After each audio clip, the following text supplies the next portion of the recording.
donc nous voici de bon matin en région parisienne pour aller présenter l'énorme quantité de papier nécessaire à l'obtention du visa chinois. Ce sera l'occasion d'un petit tour matinal dans Paris.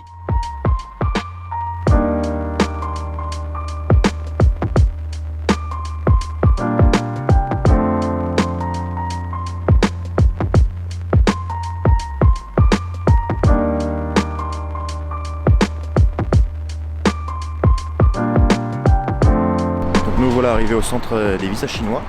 Donc, je suis un petit peu à la bourre, mais je pense pas que je puisse filmer à l'intérieur, mais voilà, on débrief juste après ça.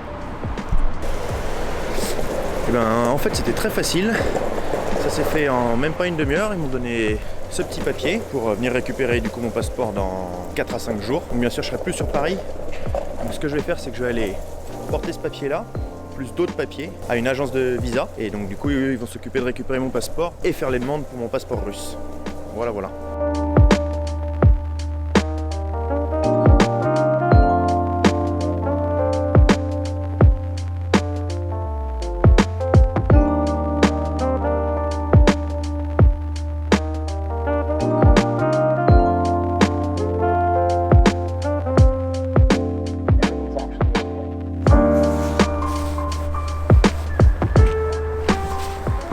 L'idée initiale était de partir avec ce gars qui rêvait depuis un moment de partir en Corée du Nord, alors que je pense depuis longtemps à essayer de voyager le plus loin possible sans prendre l'avion.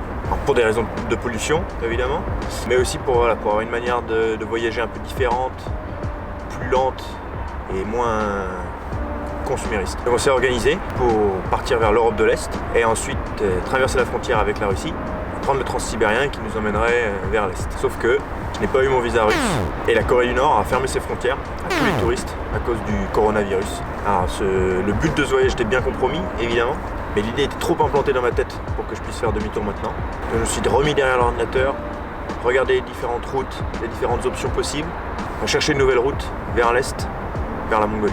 Un voyage plus long, plus aléatoire, mais qui me permettra de traverser 2 mers, les pays du Caucase, tout le Kazakhstan et une bonne partie du nord-ouest de la Chine.